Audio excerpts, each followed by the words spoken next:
Welcome to this anthology of 4 heroic sci-fi short stories. I'll be narrating Postmark Ganymede by Robert Silverberg, The Wedge by H.B. Fife, No Hiding Place by Richard R. Smith, and The Stranger by Gordon R. Dickson. If you enjoy these stories, make sure to hit the like button and check out all the other standalones and compilations on the channel. For now, let's get to the stories, so sit back, relax, and enjoy. Postmark Ganymede by Robert Silverberg. Narrated by William Skye. Consider the poor mailman of the future. To sleet and snow and dead of night, things that must not keep him from his appointed rounds will be added, sub-zero void, meteors, and planets that won't stay put. Maybe he'll decide that for 6 cents an ounce it just ain't worth it. I'm washed up, Preston growled bitterly. They made a postman out of me. Me, a postman! He crumpled the assignment memo into a small, hard ball and hurled it at the bristly image of himself in the bar mirror. He hadn't shaved in 3 days, which was how long it had been since he had been notified of his removal from Space Patrol Service and his transfer to postal delivery. Suddenly, Preston felt a hand on his shoulder. He looked up and saw a man in the trim grey of a patrolman's uniform. What do you want, Dawes? Chief's been looking for you, Preston. It's time for you to get going on your run. Preston scowled. Time to go deliver the mail, eh? He spat. Don't they have anything better to do with good spacemen than make letter carriers out of them? The other man shook his head. You won't get anywhere grousing about it, Preston. Your papers don't specify which branch you're assigned to, and if they want to make you carry the mail, that's it. His voice became suddenly gentle. Come on, Press. One last drink and then let's go. You don't want to spoil a good record, do you? No, Preston said reflectively. He gulped his drink and stood up. Okay, I'm ready. Neither snow nor rain shall stay me from my appointed rounds, or however the damned thing goes. That's a smart attitude, Preston. Come on, I'll walk you over to administration. Savagely, Preston ripped away the hand that the other had put around his shoulders. I can get there myself. At least give me credit for that. Okay, Dawes said, shrugging. Well, good luck, Preston. Yeah, thanks. Thanks real lots. He pushed his way past the man in space greys and shouldered past a couple of barflies as he left. He pushed open the door of the bar and stood outside for a moment. It was near midnight, and the sky over Nome Spaceport was bright with stars. Preston's trained eye picked out Mars, Jupiter, Uranus. There they were, waiting. But he would spend the rest of his days ferrying letters on the Ganymede run. He sucked in the cold night air of summertime Alaska and squared his shoulders. 2 hours later, Preston sat at the controls of a one-man patrol ship just as he had in the old days. Only the control panel was bare where the firing studs for the heavy guns was found in regular patrol ships. And in the cargo hold, instead of crates of spare ammo, there were 3 bulging sacks of mail destined for the colony on Ganymede. Slight difference, Preston thought as he set up his blasting pattern. Okay, Preston, came the voice from the tower. You've got clearance. Cheers, Preston said, and yanked the blast lever. The ship jolted upward, and for a second he felt a little of the old thrill, until he remembered. He took the ship out in space, saw the blackness in the viewplate. The radio crackled. Come in, postal ship! Come in, postal ship! I'm in. What do you want? We're your convoy, a hard voice said. Patrol ship 08756, Lieutenant Mellors above you. Down at 3 o'clock, patrol ship 10732, Lieutenant Gunderson. We'll take you through the pirate belt. Preston felt his face go hot with shame. Mellors. Gunderson. They would stick 2 of his old sidekicks on the job of guarding him. Please acknowledge, Mellors said. Preston paused, then, Postal ship 1872, Lieutenant Preston aboard. I acknowledge message. There was a stunned silence. Preston? How Preston? The one and only, Preston said. What are you doing on a postal ship? Mellors asked. Why don't you ask the chief that? He's the one who yanked me out of the patrol and put me here. Can you beat that? Gunderson asked incredulously. Hal Preston on a postal ship. Yeah, incredible, isn't it? Preston asked bitterly. You can't believe your ears. Well, you better believe it, because here I am. Must be some clerical error, Gunderson said. Let's change the subject, Preston snapped. They were silent for a few moments as the 3 ships, 2 armed, 1 loaded with mail for Ganymede, streaked outward away from Earth. Manipulating his controls with the ease of long experience, Preston guided the ship smoothly toward the gleaming bulk of far-off Jupiter. Even at this distance he could see 5 or 6 bright pips surrounding the huge planet. There was Callisto, and, there was Ganymede. He made computations, checked his controls, figured orbits.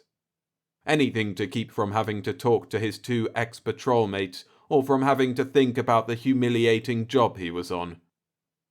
Anything to... Pirates! Moving up at 2 o'clock! Preston came awake. He picked off the location of the pirate ships. There were 2 of them, coming up out of the asteroid belt. Small, deadly, compact, they orbited toward him. He pounded the instrument panel in impotent rage, looking for the guns that weren't there. Don't worry, Press, came Mellors' voice. We'll take care of them for you. Thanks, Preston said bitterly. He watched as the pirate ships approached, longing to trade places with the men in the patrol ships above and below him.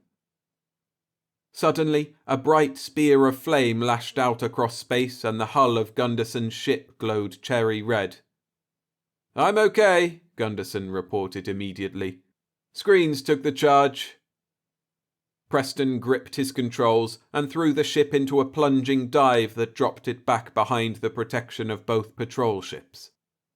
He saw Gunderson and Mellors converge on one of the pirates. 2 blue beams licked out, and the pirate ship exploded. But then the second pirate swooped down in an unexpected dive. Look out! Preston yelled helplessly, but it was too late. Beams ripped into the hull of Mellors' ship, and a dark fissure line opened down the side of the ship. Preston smashed his hand against the control panel. Better to die in an honest dogfight than to live this way. It was 1 against 1 now, Gunderson against the pirate. Preston dropped back again to take advantage of the patrol ship's protection. I'm going to try a diversionary tactic, Gunderson said on untappable tight beam. Get ready to cut under and streak for Ganymede with all you got. Check. Preston watched as the tactic got underway.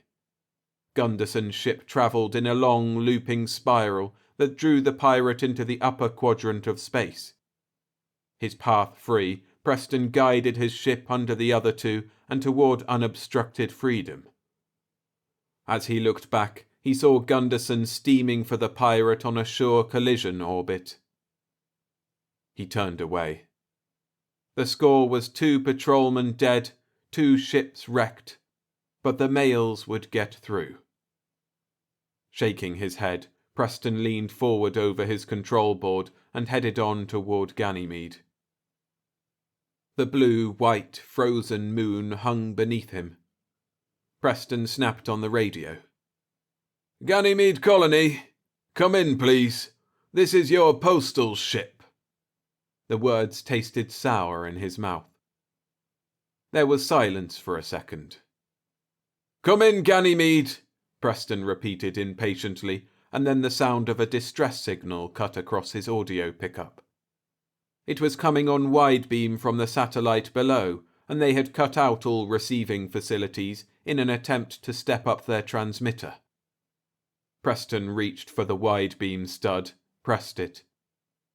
"Okay, I pick up your signal, Ganymede. Come in now." "This is Ganymede," a tense voice said. "We've got trouble down here. Who are you?" "Mail ship," Preston said. "From Earth. What's going on?"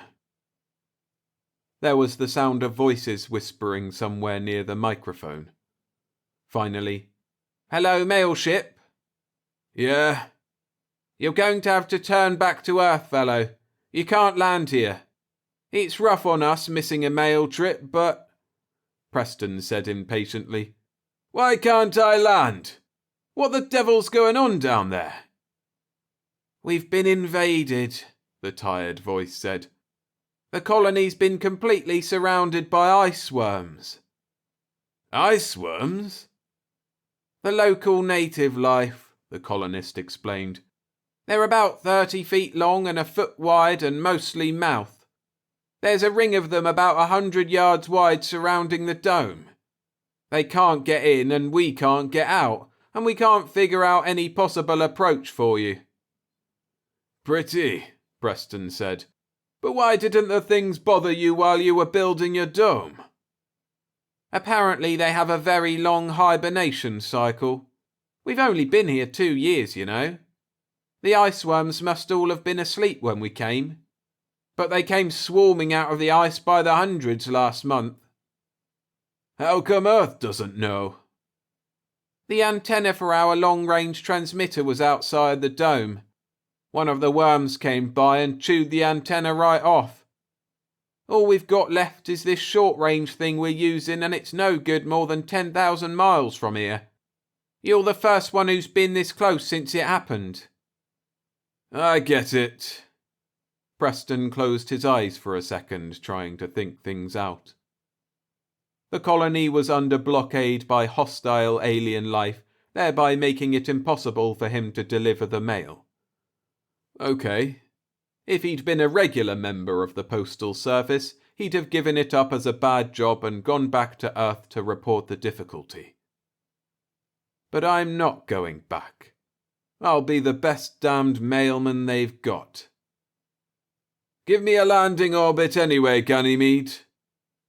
"But you can't come down. How will you leave your ship?" "Don't worry about that," Preston said calmly. "We have to worry. We don't dare open the dome with those creatures outside. You can't come down, postal ship." "You want your mail or don't you?" The colonist paused. "Well..." "Okay then," Preston said. "Shut up and give me landing coordinates." There was a pause and then the figures started coming over. Preston jotted them down on a scratch pad. "Okay, I've got them. Now sit tight and wait." He glanced contemptuously at the 3 mail pouches behind him, grinned, and started setting up the orbit. "Mailman, am I? I'll show them." He brought the postal ship down with all the skill of his years in the patrol, spiraling in around the big satellite of Jupiter as cautiously and as precisely as if he were zeroing in on a pirate lair in the asteroid belt. In its own way, this was as dangerous, perhaps even more so. Preston guided the ship into an ever-narrowing orbit, which he stabilized about 100 miles over the surface of Ganymede. As his ship swung around the moon's poles in its tight orbit, he began to figure some fuel computations. His scratch pad began to fill with notations. fuel storage, escape velocity, margin of error, safety factor. Finally, he looked up. He had computed exactly how much spare fuel he had, how much he could afford to waste. It was a small figure. Too small, perhaps. He turned to the radio. Ganymede? Where are you, postal ship? I'm in a tight orbit about 100 miles up, Preston said. Give me the figures on the circumference of your dome, Ganymede. 7 miles, the colonist said. What are you planning to do? Preston didn't answer. He broke contact and scribbled some more figures. 7 miles of iceworms, eh? That was too much to handle. He had planned on dropping flaming fuel on them and burning them out, but he couldn't do it that way. He'd have to try a different tactic. Down below, he could see the blue-white ammonia ice that was the frozen atmosphere of Ganymede. Shimmering gently amid the whiteness was the transparent yellow of the dome beneath whose curved walls lived the Ganymede colony. Even forewarned, Preston shuddered. Surrounding the dome was a living, writhing belt of giant worms. Lovely, he said. Just lovely. Getting up, he clambered over the mail sacks and headed toward the rear of the ship, hunting for the auxiliary fuel tanks. Working rapidly, he lugged one out and strapped it into an empty gun turret, making sure he could get it loose again when he'd need it. He wiped away sweat and checked the angle at which the fuel tank would face the ground when he came down for a landing. Satisfied, he knocked a hole in the side of the fuel tank. Okay, Ganymede, he radioed. I'm coming down. He blasted loose from the tight orbit and rocked the ship down on manual. The forbidding surface of Ganymede grew closer and closer. Now he could see the iceworms plainly.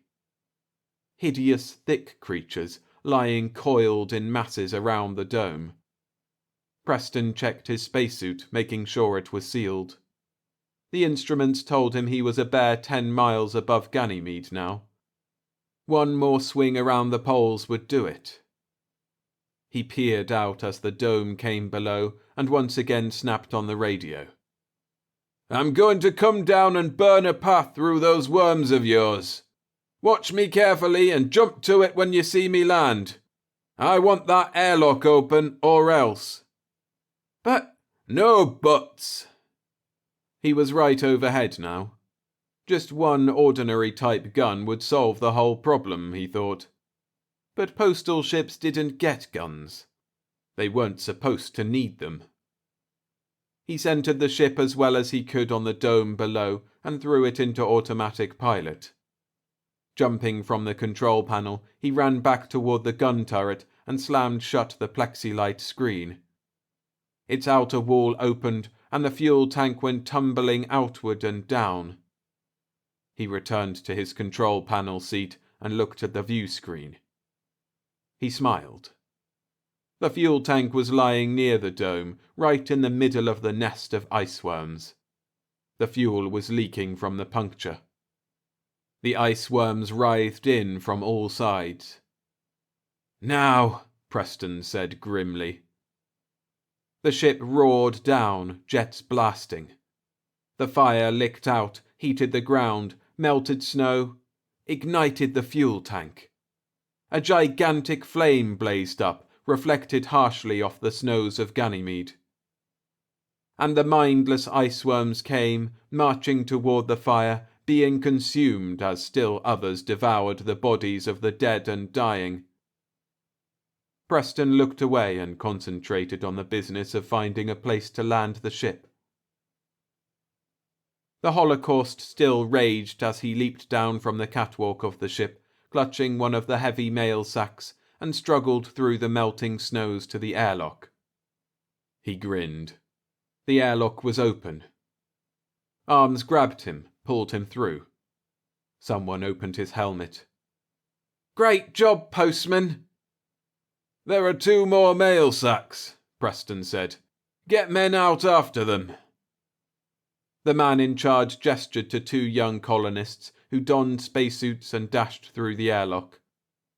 Preston watched as they raced to the ship, climbed in, and returned a few moments later with the mail sacks.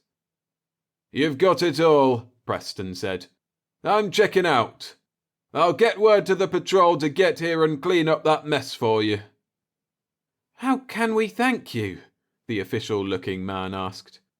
"No need to," Preston said casually. "I had to get that mail down here some way, didn't I?" He turned away, smiling to himself. Maybe the chief had known what he was doing when he took an experienced patrolman and dumped him into postal.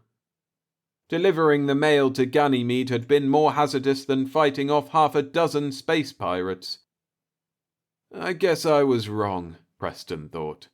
"This is no snap job for old men." Preoccupied, he started out through the airlock. The man in charge caught his arm. "Say, we don't even know your name. Here you are, a hero, and—" "Hero?" Preston shrugged. "All I did was deliver the mail.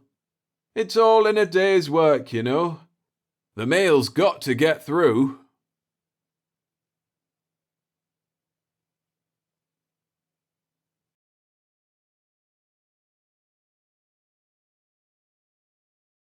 The Wedge by H.B. Fife. Narrated by William Skye. Finding his way out of this maze was only half the job. When the concealed gong sounded, the man sitting on the floor sighed. He continued, however, to slump loosely against the curving pearly plastic of the wall and took care not to glance toward the translucent ovals he knew to be observation panels. He was a large man, but thin and bony-faced. His dirty grey coverall bore the name Barnsley upon grimy white tape over the heart. Except at the shoulders, it looked too big for him. His hair was dark brown, but the sandy ginger of his too-weak beard seemed a better match for his blue eyes. Finally, he satisfied the softly insistent gong by standing up and gazing in turn at each of the 3 doors spaced around the cylindrical chamber. He deliberately adopted an expression of simple-minded anticipation as he ambled over to the nearest one. The door was round, about 4 feet in diameter, and set in a flattened part of the wall with its lower edge tangent with the floor. Rods about 2 inches thick projected a hand's breadth at the 4, 8, and 12 o'clock. The markings around them suggested that each could be rotated to 3 different positions. Barnsley squatted on his heels to study these. Noting that all the rods were set at the position he had learned to think of as 1, he reached out to touch the door. It felt slightly warm, so he allowed his fingertips to slide over the upper handle. A tentative tug produced no movement of the door. "That's it, though," he mumbled quietly. "Well, now to do our little act with the others." He moved to the second door where all the rods were set at 2. Here he fell to manipulating the rod handles, pausing now and then to shove hopefully against the door. Some 20 minutes later, he tried the same routine at the 3rd door. Eventually, he returned to his starting point and rotated the rods there at random for a few minutes. Having apparently by accident arranged them in a sequence of 1, 2, 3, he contrived to lean against the door at the crucial instant. As it gave beneath his weight, he grabbed the 2 lower handles and pushed until the door rose to a horizontal position level with its hinged top. It settled there with a loud click. Barnsley stooped to crawl through into an arched passage of the same pearly plastic.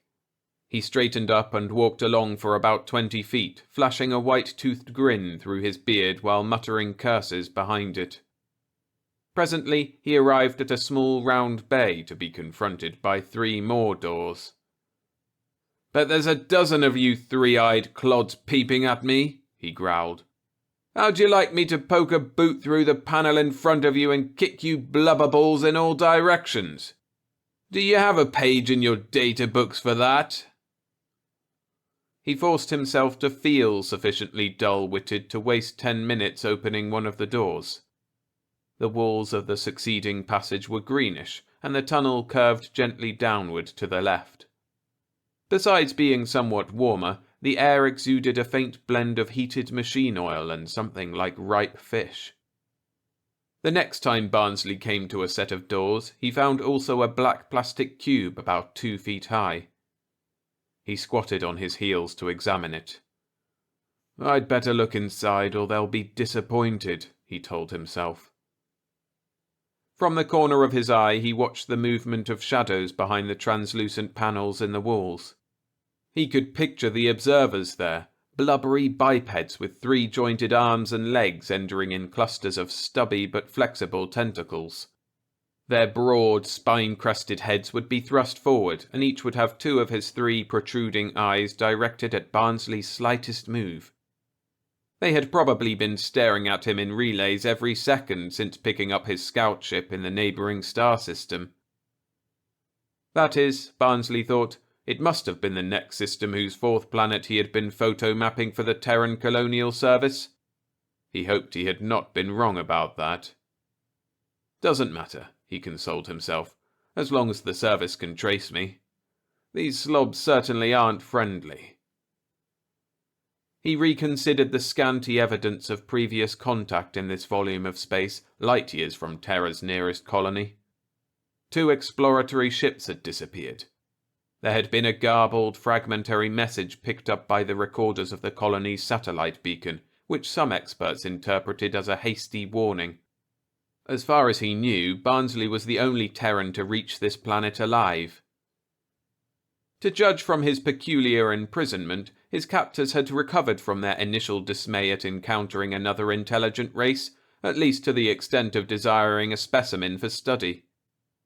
In Barnsley's opinion, that put him more or less ahead of the game. "They're gonna learn a lot," he muttered, grinning vindictively. He finished worrying the cover off the black box. Inside was a plastic sphere of water and several varieties of food his captors probably considered edible. The latter ranged from a leafy stalk bearing a number of small pods to a crumbling mass resembling mouldy cheese. Barnsley hesitated. "I haven't had the guts to try this one yet," he reminded himself, picking out what looked like a cluster of long white roots. The roots squirmed feebly in his grasp. Barnsley returned them to the box instantly. Having selected instead a fruit that could have been a purple cucumber, he put it with the water container into a pocket of his coverall and closed the box. "Maybe they won't remember that I took the same thing once before," he thought. "Oh hell, of course they will. But why be too consistent?" He opened one of the doors and walked along a bluish passage that twisted to the left, chewing on the purple fruit as he went. It was tougher than it looked and nearly tasteless. At the next junction, he unscrewed the cap of the water sphere, drained it slowly, and flipped the empty container at one of the oval panels. A dim shadow blurred out of sight as if someone had stepped hastily backward. "Why not?" growled Barnsley. "It's time they were shaken up a little." Pretending to have seen something where the container had struck the wall, he ran over and began to feel along the edge of the panel. When his fingertips encountered only the slightest of seams, he doubled his fists and pounded. He thought he could detect a faint scurrying on the other side of the wall. Barnsley laughed aloud. He raised one foot almost waist high and drove the heel of his boot through the translucent observation panel. Seizing the splintered edges of the hole, he tugged and heaved until he had torn out enough of the thin wall to step through to the other side. He found himself entering a room not much larger than the passage behind him. To his left there was a flicker of blue from a crack in the wall. The crack widened momentarily, emitting a gabble of mushy voices. The blue cloth was twitched away by a cluster of stubby tentacles, whereupon the crack closed to an almost imperceptible line. Barnsley fingered his beard to hide a grin and turned the other way. He stumbled into a number of low stools surmounted by spongy spherical cushions. One of these he tore off for a pillow before going on. At the end of the little room, he sought for another crack, kicked the panel a bit to loosen it, and succeeded in sliding back a section of wall. The passage revealed was about the size of those he had been forced to explore during the last 2 weeks, but it had an unfinished, behind-the-scenes crudeness in appearance. Barnsley pottered along for about 15 minutes, during which time the walls resounded with distant running and he encountered several obviously improvised barriers. He kicked his way through one, squeezed through an opening that had not been closed quite in time, restrained a wicked impulse to cross some wiring that must have been electrical, and at last allowed himself to be diverted into a passage leading back to his original cell. He amused himself by trying to picture the disruption he had caused to the honeycomb of passageways. "There," he grinned to himself. "That should keep them from bothering me for a few hours. Maybe 1 or 2 of them will get in trouble over it, I hope." He arranged his stolen cushion where the wall met the floor and lay down. A thought struck him. He sat up to examine the cushion suspiciously. It appeared to be an equivalent to foam rubber. He prodded and twisted until convinced that no wires or other unexpected objects were concealed inside. Not till then did he resume his relaxed position. Presently, one of his hands located and pinched a tiny switch buried in the lobe of his left ear. Barnsley concentrated upon keeping his features blank as a rushing sound seemed to grow in his ear. He yawned casually, moving one hand from behind his head to cover his mouth. Having practiced many times before a mirror, he did not think that any possible watcher would have noticed how his thumb slipped briefly inside his mouth to give one eye tooth a slight twist. A strong humming inundated his hearing. It continued for perhaps 2 minutes, paused, and began again. Barnsley waited through 2 repetitions before he yawned again and sleepily rolled over to hide his face in his folded arms. "Did you get it all?" he murmured. "Clear as a bell," replied a tiny voice in his left ear. "Was that your whole day's recording?" "I guess so," said Barnsley. "To tell the truth, I lose track a bit after 2 weeks without a watch. Who's this, Sanchez?" "That's right. You seem to come in on my watch pretty nearly every 24 hours. Okay, I'll tape a slowed-down version of your blast for the boys in the back room. You're doing fine." "Not for much longer," Barnsley told him. "When do I get out of here?" "Any day," Sanchez reassured him. "It was some job to learn an alien language with just your recordings and some of your educated guesses to go on. We've had a regular mob sweating on it night and day." "How is it coming?" "It turns out they're nothing to worry about. The fleet is close enough now to pick up their surface broadcasting. Believe me, your stupid act has them thoroughly confused. They hold debates over whether you could possibly be intelligent enough to belong in a spaceship." "Meanwhile, I'm slowly starving," said Barnsley. "Just hang on for a couple of days. Now that we know where they are, they're in for a shock. One of these mornings they're going to hear voices from all over their skies demanding to know what kind of savages they are to have kidnapped you, and in their own language." Barnsley grinned into his improvised pillow as Sanchez signed off. Things would really work out after all. He was set for an immensely lucrative position, whether as ambassador, trade consultant, or colonial governor depended upon how well the experts bluffed the blubberheads. Well, it seemed only his due for the risks he had taken. "Oh my gosh," he grunted, sitting up as he pictured the horde of Terran colonial experts descending upon the planet. "I'll be the only one here that hasn't learned to speak the language."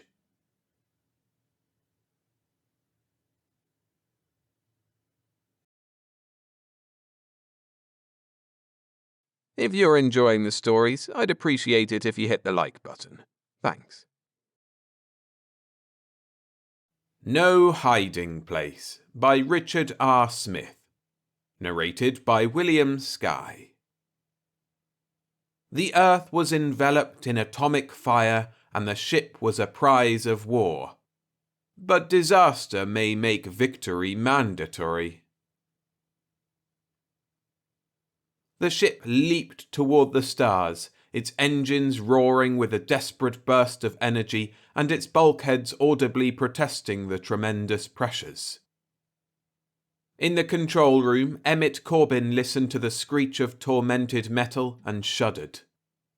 The heat was suffocating, and acrid fumes assailed his nostrils and burned his eyes until he almost cried out in pain. Despite the agony, his gaze did not waver from the video set across the room. In the screen, Earth was a rapidly diminishing orb, charred and mottled with glowing atomic fires. Everything, a far corner of his mind whispered, everything on Earth is dead. He was a carpenter, and luckily he had been working inside the barricades of an army spaceport when the news came that the enemy had broken through the defense ring beyond Pluto. He had continued nailing the cedar siding on the building, knowing that if he stopped his work and waited, he would start screaming. An MP running by the building several minutes later had shouted at him, urging him to board one of the ships on the landing field. In those last hours, they had loaded the few remaining spaceships as quickly as possible, ignoring the importance of the passengers. He reflected that many millionaires and influential politicians were now dead simply because they hadn't been close enough to the spaceports when the unexpected news came. Watching the pilots as they sat tense before the controls, he felt overcome with helplessness.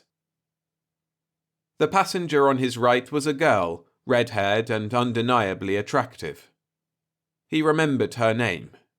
It was Gloria White, and she was the daughter of Colonel White who had led the expedition to Venus. Her father had died months before, but his friends had used their influence to establish her as a secretary on the spaceport, where it was assumed she would be comparatively safe. He had seen her frequently, but almost always at a distance. She had been friendly enough, but she had never exchanged more than a few casual words with him. He had often paused in his work to admire her. But now, aboard one of the last ships to leave Earth, he evaluated her only as another passenger.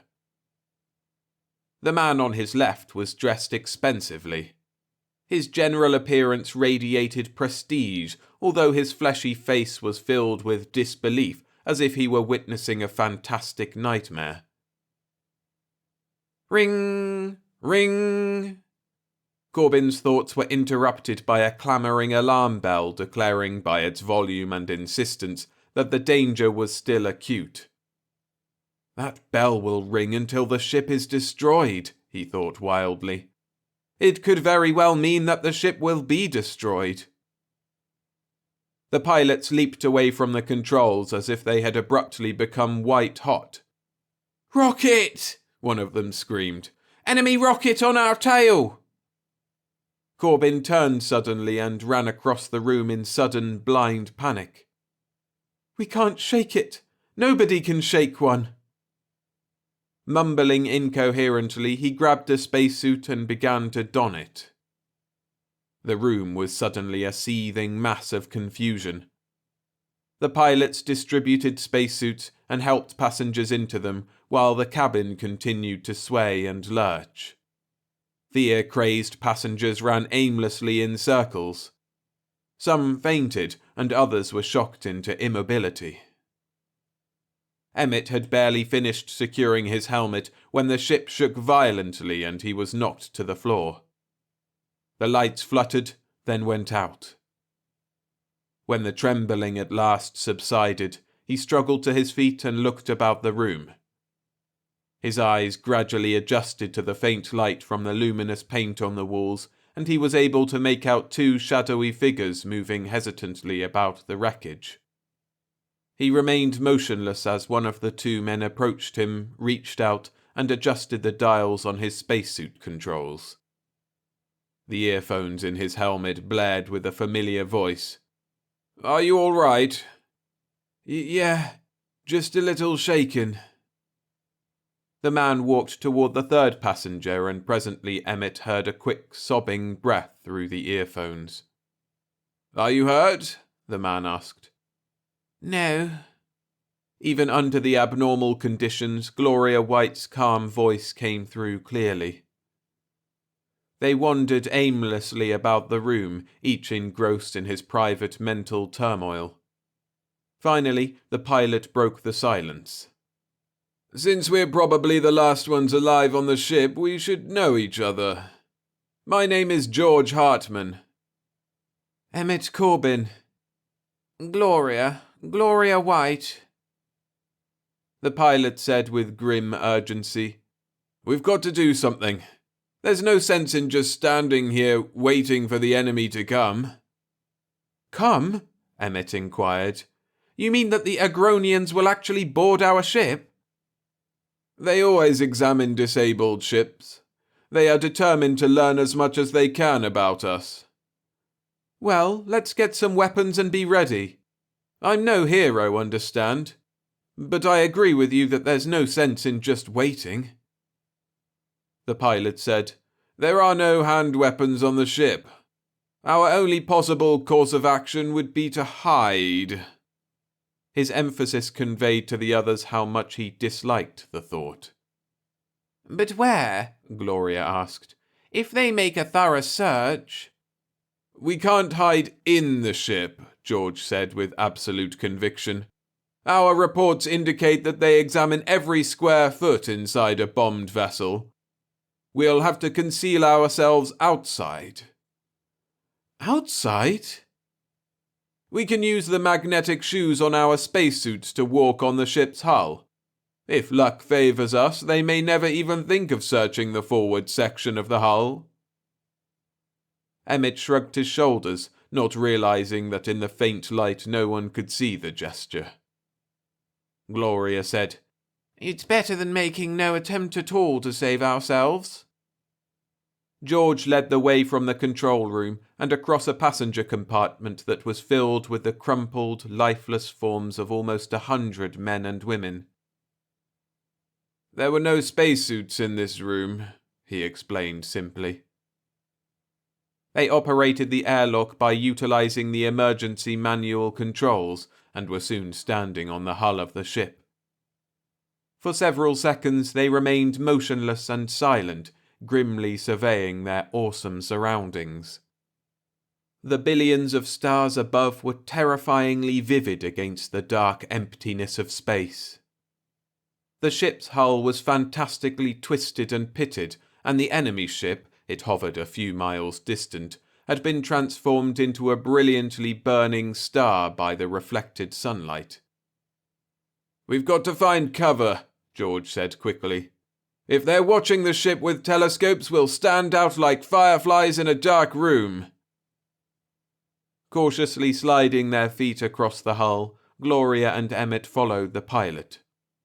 Presently, he pointed to a spot where a large section of the hull had been twisted back upon itself, forming a deep pocket. "This should be good enough," he said. They followed his example as he knelt and crawled through the small opening. To Emmett, it was like crawling into a sardine can. The space was barely large enough to accommodate the three of them, and through the spacesuit's tough fabric, he could feel faint shifting pressures that indicated he was leaning against someone's back and sitting on someone's legs. They shuffled about in the total darkness until they reached a fairly comfortable position, and then crouched in silence until light flashed all about them. "Look," Gloria whispered. Emmett stared through a narrow gash in the metal near his head and saw a group of Agronians approaching the ship. The starlight, glittering on their strange spacesuits, transformed them into weird apparitions. Emmett closed his eyes and breathed a silent prayer. When he opened them again, he could see only the unwinking stars and the enemy ship, which was still hovering nearby like a huge glaring eye. "They're inside the ship analyzing our navigational instruments," George said, as if he could somehow see through the solid metal. They're a very thorough race. They probably know far more about us than we know about them. What are we going to do? Gloria asked. We can't just sit here until breathing becomes a torment. What can we do? There's no place to go. Emmett's heart had begun a furious pounding. His plight reminded him of how, in a recurrent nightmare, he had often found himself standing frozen before an oncoming truck, his legs immobile as he waited for death. He had always awakened with his heart beating furiously and his body bathed in a cold sweat, his mind filled with a sickening fear. And now it was as if the nightmare had become a reality. He was waiting for death not in the form of a truck, but in the regular swish of air that tickled his ears as his oxygen supply was purified and replenished. Eventually, the sound would change its timbre as the purifying agent became less efficient. The faint sound was not as impressive as the sight of a truck, but he knew that in a short time it would be just as deadly. And, as in the nightmare, he was powerless. A long silence followed, broken only by the swish of Emmett's oxygen-rejuvenating machinery. He listened intently, and the swish grew in volume until it became a roar in his ears, a sound more thunderous than that of 1,000 trucks. There is a place where we'd be completely safe, Gloria exclaimed, her voice suddenly loud in his ears. I don't know how we could get there, but if a way could be found... Venus? George inquired. The colony your father started? Yes. There are only a few colonists there, not more than 25. The war with the Agronians started just after the settlement was established, and the government never had a chance to send out more colonists. Father showed me the approximate location. The Agronians have probably destroyed the base by now, Emmett said. But his senses were tingling with new hope. Gloria shook her head. I don't think so. The enemy has studied the remains of our warships, but there's a good chance that the information never fell into their hands. How do we get there? We haven't got a ship and we can't walk. We haven't got a ship, George agreed, but we can try to get one. Emmett felt suddenly cold when he realized what the pilot had in mind. The enemy ship? He asked. George nodded. During the skirmish at Arcturus, we managed to capture one of their ships, and I was a member of a group that studied it. I'm sure I can fly one of their vessels, for the controls are far simpler than ours. Most of the Agronians have left their ship to study ours, and that leaves only a skeleton crew on board. We can use our spacesuit jets to cross the distance. As you can see, it isn't too far. And precisely what happens when we reach their ship? Who knows? Maybe we'll get killed. But getting killed in a struggle for survival is better than just waiting to die.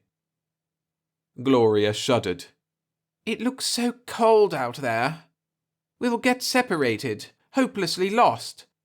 I don't even know how to operate the spacesuit's rockets. I don't either, Emmett admitted. It's simple. George carefully explained the operation of the rockets in detail and ended by instructing them, We'll get separated on the way, but when we reach the ship, we'll try to meet at the airlock. It resembles the airlock of an Earth ship. Floating through space toward the enemy ship, Emmett felt overcome with an absurd sensation of freedom. Completely surrounded by billions of motionless pinpoint stars and securely hidden by the vast blackness of space, the aliens and the problem of survival seemed dreamlike and unreal. A sharp pain stabbed at his left arm, and he heard a brief hissing sound. Oxygen was escaping from his spacesuit. The sound abruptly stopped when the suit automatically sealed the puncture.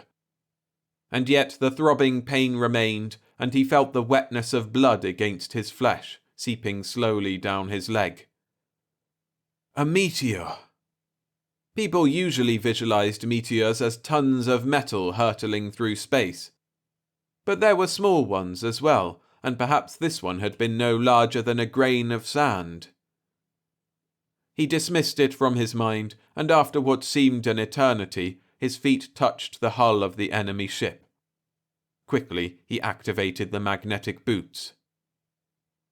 A distant figure gestured as George's voice came loudly over the intercom system. "This way! Here's the airlock!" You should whisper, he thought. It would be more fitting. He shuffled in the indicated direction. His legs were rubbery beneath him, and there was a growing tingling sensation in his left arm. It was just barely possible that he was bleeding to death. And encased as he was in the spacesuit, it would be impossible for him to treat the wound. If they reached the colony on Venus, he would receive medical attention, of course. But they must first overpower the ship's crew, and it would take approximately 2 hours to reach the colony. Could he hold out that long? He didn't know. George knelt and carefully examined the rectangular outline in the metal beneath their feet. "It's only a sort of button," he said. "It could be a device that opens the lock by means of a code sequence, or it could be a signal to notify those inside to open the lock." "What should we do?" Gloria asked nervously. Instead of replying, George pushed the button firmly. The section of hull beneath them instantly dropped several feet. Emmett looked up in time to see an outer airlock panel swiftly blot out the stars. Brief seconds later, the compartment was filled with a brilliant light, and tiny nozzles in the ceiling sprayed a bluish gas about them. Gloria leapt quickly to one side. "What's that?" she asked in alarm. "It's the Agronian atmosphere," George said. "Although their locks are mechanically different, the principle behind them is the same as ours." "It's a strange-looking atmosphere," Emmett remarked. The pain in his arm and the numbness that was gradually spreading throughout his body had relaxed his mind. He felt so physically detached from his surroundings that he could look at the fog-like gas that swirled about them with interest rather than concern. "It's poisonous," George said. "We managed to analyze some. 1 breath is enough to kill a human." An inner door abruptly glided to one side, and George leaped into the room beyond. Emmett followed as quickly as possible, although he felt sleepy and his every action seemed a study in slow motion. Except for the level expanse of the floor, the room before them was entirely alien. The thick atmosphere swirled eerily. The control board was recognizable as such, but being adapted for tentacles instead of human hands, it appeared to be a meaningless maze of equipment.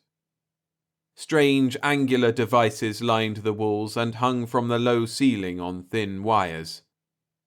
As Emmett scanned the odd artifacts, he could understand only one, a group of web-like hammocks that were obviously used by the aliens to sleep in. 2 Agronians stood before the large control board at the far side of the room. It was the first time Emmett had seen the enemy other than in pictures, and the sight of the thousands of snake-like wriggling antennae nauseated him.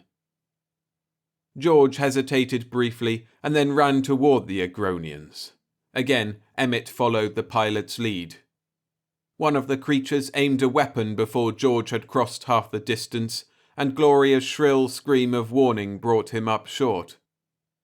But before the weapon could be discharged, the other Agronian viciously flung a tentacle and sent it spinning from his companion's clasp. George leaped at the nearest Agronian, but the creature easily eluded him. He made another attempt and failed again. The man and the alien cautiously surveyed each other. "They're too fast for us," George admitted. His voice was filled with the bitterness of defeat, and his shoulders sagged visibly. "Do something!" Gloria screamed. "Do something before the others come back!" Emmett glanced apprehensively at the airlock. She was right. At the moment they outnumbered the enemy, but when the others returned, the Agronians would overpower them by sheer weight of number. And they could return without warning at any instant. "Why did one prevent the other from killing us?" George asked. "He may have been afraid the other would miss and damage the ship," Emmett said. "Or possibly—" "No, they're trained from birth to be soldiers.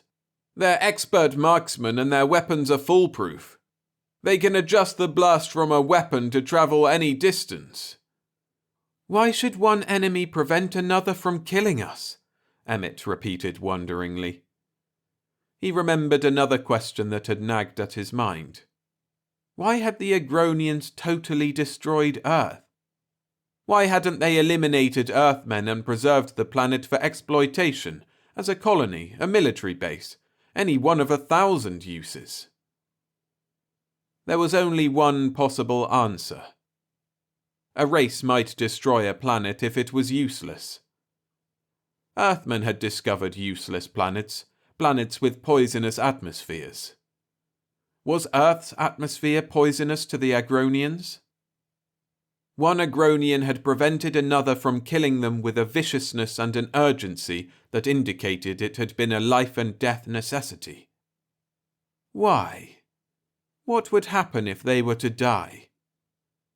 Something clicked in his mind and a startling certainty occurred to him. Oxygen was poisonous to the Agronians. That was why his life had been spared, and the pilot's and Gloria's.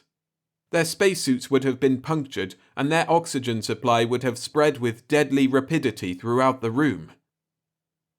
Without hesitation, he removed his helmet and adjusted the controls of his oxygenating machine until it was discharging oxygen at maximum capacity. With a shrill outcry, the two aliens darted toward him. But a thin, ghostly vapor of oxygen spread rapidly through the fog-like atmosphere and halted them in their tracks. "You deserve to die," Emmett whispered. The enemy collapsed at his feet and writhed helplessly on the floor. Their bodies quivered spasmodically and were still. Gloria's hysterical, joyous laughter rang in his ears like triumphant bells, and through the Agronian atmosphere that burned his face and smarted his eyes, he dimly saw George's image as he rushed to the control board. He held his breath, but realized that his death was certain. He could never hold his breath long enough to replace the helmet and wait for the purifying agent to cleanse the poison that now filled his spacesuit. When he could hold his breath no longer, he inhaled quickly and deeply. It was like inhaling a warm, comforting darkness.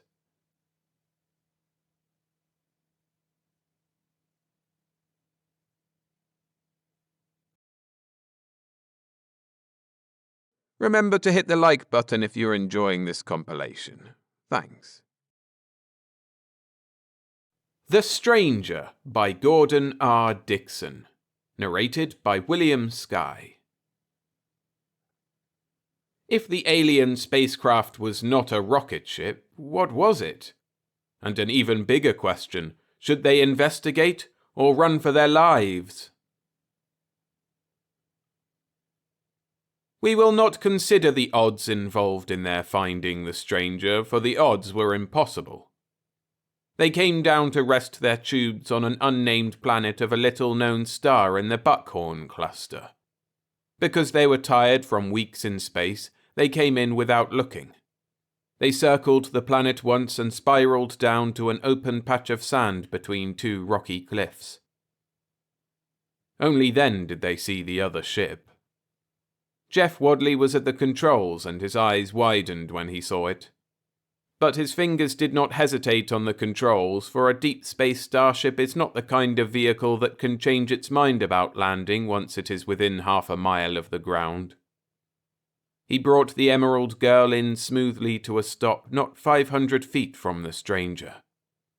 Then he sat back. "Dad," he said flatly into the intercom, "swing the turret." Peter Wadley, up in the instrument room, had already seen the strange ship, and the heavy twin barrels of the automatic rifles were depressing to cover. Jeff leaned forward to the communicator. "Identify yourself." The tight beam in common code snapped across the little stretch of open sand to the cliff against which the other seemed to nestle. "We are the mining ship Emerald Girl, Earth license, 582 days out of Arcturus Station. Identify yourself." There were steps behind Jeff, and Peter Wadley came to stand behind his son's tense back. "Do they answer, Jeff?" "No." "Identify yourself! Identify yourself! Identify yourself!"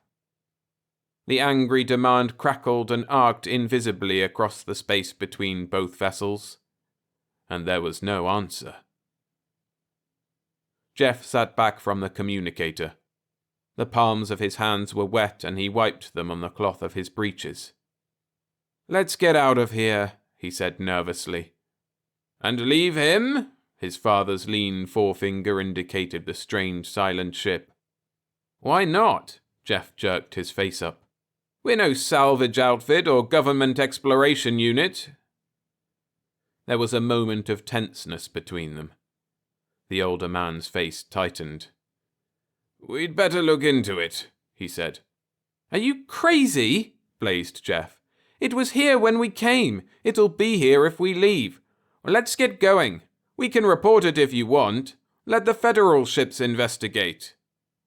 "Maybe it just landed," his father said evenly. "Maybe it's in trouble." "What if it is?" Jeff insisted. "Don't you realize we're a sitting target here? And what do you think it is, Aunt Susie's runabout? Look at it!" And with a savage flip of his hand, he shoved the magnification of the viewing screen up so that the other ship seemed to loom up a handbreadth beyond their walls. It was an unnecessary gesture. There was no mistaking that the lines of the other ship were foreign to any they had ever seen. It was big, not outlandishly big, but bigger than the Emerald Girl and bulb-shaped with most of its bulk in front. There was no sign of ports or airlocks, only a few stubby fins which projected forlornly from the body at an angle of some 30 degrees. And from its silence and immobility, its strange inhuman lines, a cold air of alien menace seemed to reach out to chill the two watching men. "Well?" challenged Jeff, but the older man was not listening. "The radar camera," he said, half to himself. He turned on his heel and stalked off. Jeff, sitting tensely in his chair, heard his father's footsteps die away to be succeeded seconds later by the distant clumsy sounds of a man getting into a spacesuit. Jeff swore, and jumping to his feet, ran to the airlock. His father, radar camera at his feet, was already half dressed to go outside. "You aren't going out there?" he asked incredulously. The older man nodded and picked up his fishbowl helmet. Jeff's face twisted in dismay. "I won't let you!" he half shouted. "You're risking your life, and I can't navigate the ship without you." Helmet in hand, his father paused, the deep-graved lines of his face stiffening. "I'm still master of this ship," he said curtly. "Alien or not, that other ship may need assistance. By intraspace law, I'm obliged to give it. If you're worried, cover me from the gun turret." He dropped the helmet over his head, cutting Jeff off from further protest. Seething with mixed fear and anger, Jeff turned abruptly and climbed hurriedly to the gun turret. The twin barrels of the rifles were already centered on their target, which the aiming screen showed, together with the area between the two vessels and a portion of the Emerald Girl's airlock, which projected from her side. As Jeff watched, the outer lock swung open, and a grey, space-suited figure raced for the protection of the bow. It was a dash of no more than 5 seconds' duration, but to Jeff it seemed that his father took an eternity to reach safety. He reached for the microphone on the ship's circuit and pulled it to him. "All right, Dad?" In spite of himself, Jeff's voice was still ragged with anger. "Fine, Jeff," his father's voice came back in unperturbed tones. "I'm well shielded, and I can get good clean shots at every part of her." "Let me know when you're ready to start back," said Jeff, and shoved the microphone away from him. He sat back and lit a cigarette, but his eyes continued to watch the other ship as a man might watch a dud bomb which has not yet been disarmed. After a while he noticed his fingers were shaking, and he laid the cigarette carefully down in the ashtray. When he comes back, thought Jeff, it'll be time. We'll have this thing out then. He's become some sort of a religious fanatic and he doesn't know it. How a man who's been all over hell and seen the worst sides of 50 different races in as many years can think of them all as lovable human children, I don't know. But know it or not, this taking of chances has got to stop someplace, and right here is the best place of all. When he gets back, if he gets back, we're taking off. And if he doesn't get back, I'll blow that bloody bastard over there into so many bits. Coming in, Jeff. His father's voice on the speaker interrupted him. Jeff leaned forward, his hands on the trips of the rifles. The small grey figure suddenly shot back to the protection of the airlock, which snapped shut behind it. Then he took a deep breath, stood up, and wiped the perspiration from his forehead. He went down to the instrument room. Peter Wadley was already out of his suit and developing the pictures. Jeff picked them up as they came off the roll, damp and soft to the touch. "I can't tell much," he said, holding them up to the light. "There's a great deal of overlap," his father answered. "We're going to have to section and fit the pieces together like a jigsaw puzzle. Wait till I'm through here." For about 5 minutes more, pictures continued to come off the roll. Then Peter picked up a pair of scissors and arranged the prints in their proper sequence. "Clear the table," he told Jeff, "and fit these together as I hand them to you." For a little while longer they worked in silence. Then Peter laid down his scissors. "That's all," he said. "Now, what have we got?" "I don't know," answered Jeff, bewilderment in his voice. "It looks like nothing I've ever seen." Peter stepped up to the table and squinted at the shadowy films with eyes practiced in reading rock formations. He shook his head. "It is strange," he said finally. "Do you see what I see?" demanded Jeff. "There's no real crew space. There's this one spot up front," he indicated it with his finger, "that's about as big as a good-sized closet. And nothing more than that, except corridors about 20 inches in diameter running from it to points all over the ship. She must be flown by a crew of midgets." "Midgets," echoed the older man thoughtfully. "I never heard of an intelligent race that small." "Then there's something new," said Jeff with a shrug of his shoulders. "No," said his father slowly. "I don't remember when or where I heard it, but there's some reason why you couldn't have an intelligent race much smaller than a good-sized dog. It has something to do with the fact that they grow in size as their developing intelligence gives them an increasing advantage over their environment." "Here's the evidence," Jeff answered, tapping the film with one finger. "No." Pete was bending over the picture fragments again. "Look at these things in the corridor. They're obviously controls." Jeff looked. "I see what you mean," he said at last. "If there's any similarity between their mechanical system and ours, these controls are built for somebody pretty big.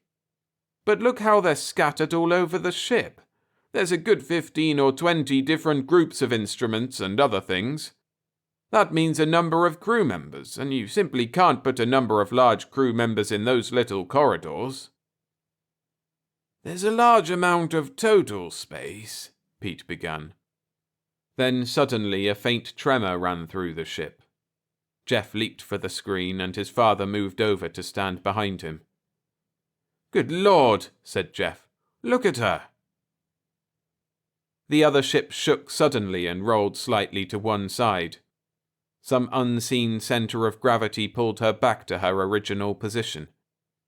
She hesitated a moment and then tried again with the same results. She lay quiescent.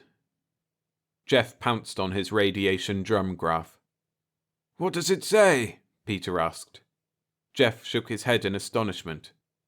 "Nothing," he answered. "Just nothing at all." "Nothing?" Peter came over to take a look at the graph himself. It was as Jeff had said. The line tracing the white surface of the graph was straight and undisturbed.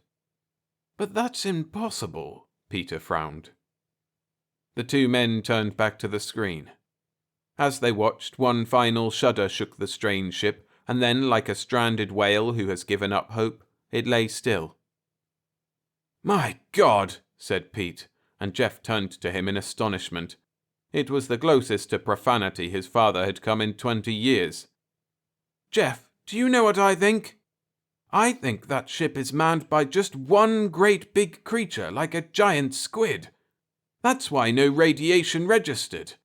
He was trying to move his ship by sheer strength." Jeff stared at his father. "You're crazy," was all he could manage to say. "Why, something big enough to shake that ship would have to fill every inch of space inside it. You can't live in a spaceship that way." "That's right," Pete answered. He clamped his hands on Jeff's shoulder excitedly and led him back to the jigsaw puzzle on the table. "If I'm right," he said, "that's no ship at all as we understand it, but some sort of a space-going suit for something terrifically large. Something like a giant squid, as I said, or some other long-tentacled creature. His body would lie here, in this space you said was about the size of a closet, and his tentacles, or whatever they are, would reach out in these corridors to the various groups of instruments." Jeff frowned. "It sounds sensible," he muttered. "And in any case, he wouldn't be able to get outside his ship to fix anything that went wrong.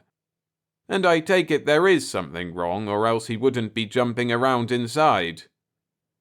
"Jeff," Pete said, "I'm going outside to take a close look at him." Jeff's head snapped up from the jigsaw puzzle. The old, sick fear had come back. It washed over him like a wave. "Why?" he demanded harshly. "To see if I can find out what's wrong with his ship," said Pete over his shoulder as he went to the airlock. "Coming?" "Wait!" cried Jeff. He stood up and followed his father.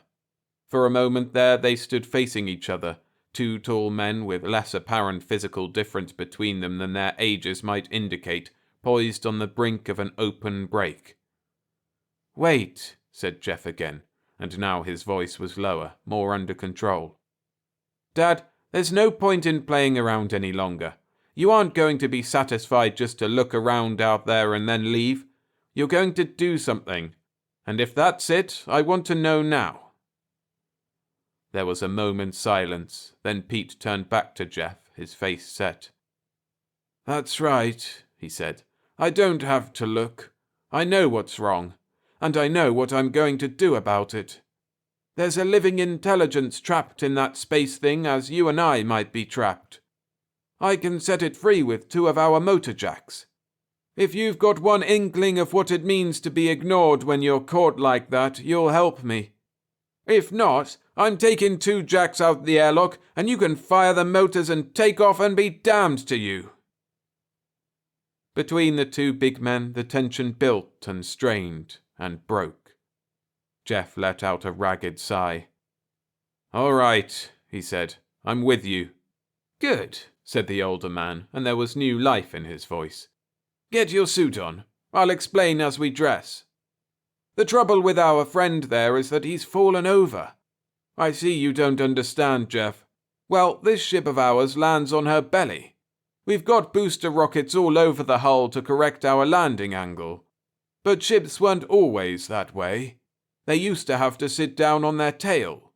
There's no furrow where that ship landed, only a circular blasted spot, so it figures. Maybe some of his mechanism went wrong at the last minute. At any rate, I'm betting that if we get him upright again, he can take care of himself from there on out. So you and I are going to go out there with a couple of jacks and see if we can't jack him back up into position." The sand was thick and heavy. The walk over to the other ship was tedious with the heavy jacks weighing them down. They reached the alien hull, paused a moment to get their breath, and then attached the magnetic grapples to the skin of the ship at 2 points on opposite sides of the hull and roughly a fourth of the way up from the rocket tubes. It was hard to anchor the jacks in the soft sand. They finally found it necessary to dig them in some 3 or 4 feet to a layer of rock that underlay the sand.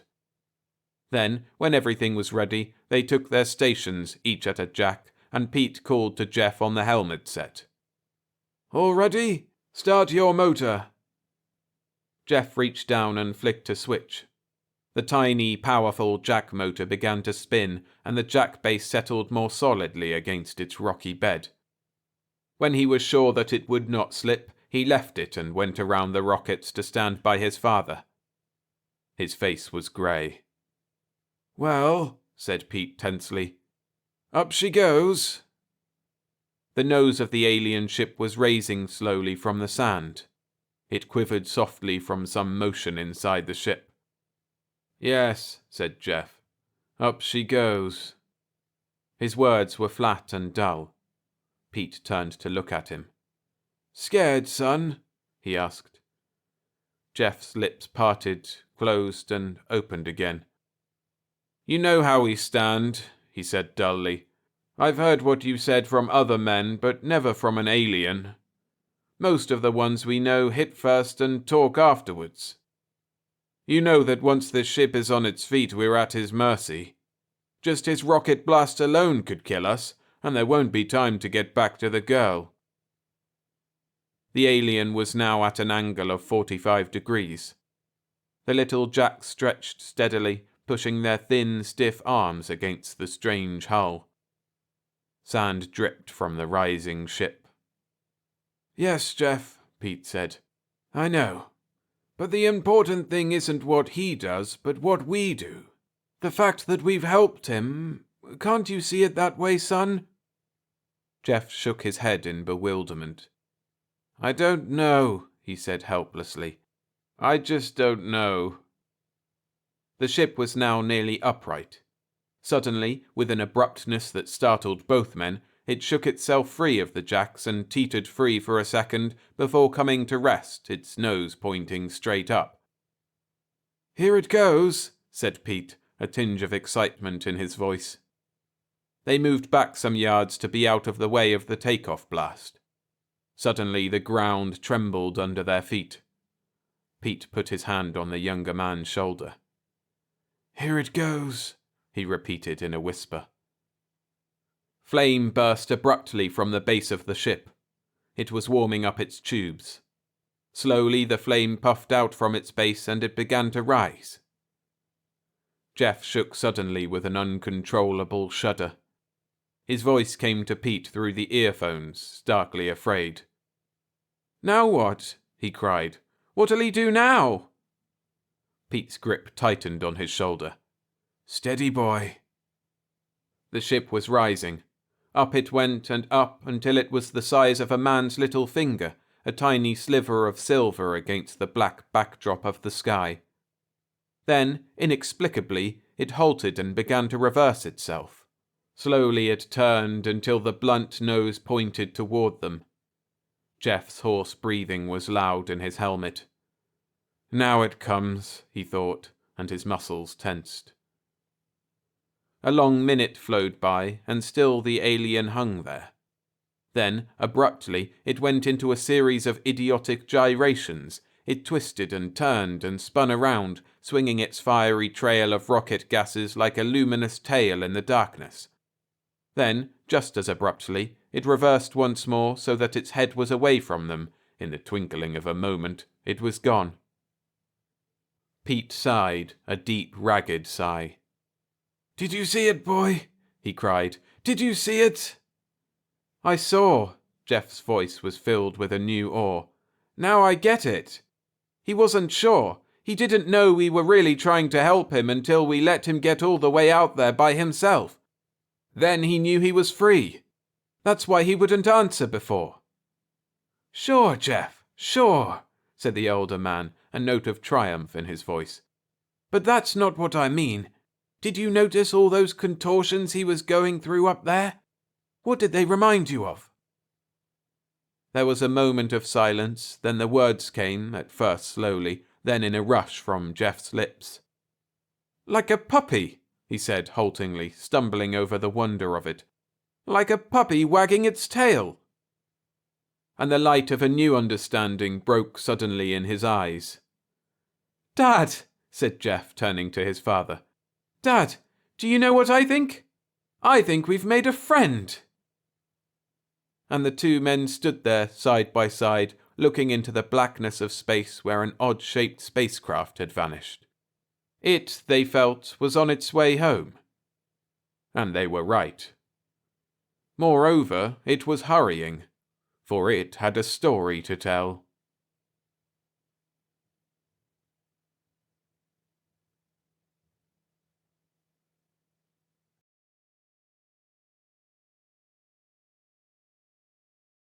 Thanks for listening. If you enjoyed the stories, there are hundreds more like this on the channel, as standalones and in compilations like this one. Go check out the playlists where you can see them all, and make sure you're subscribed so you don't miss new ones. See you in the next story.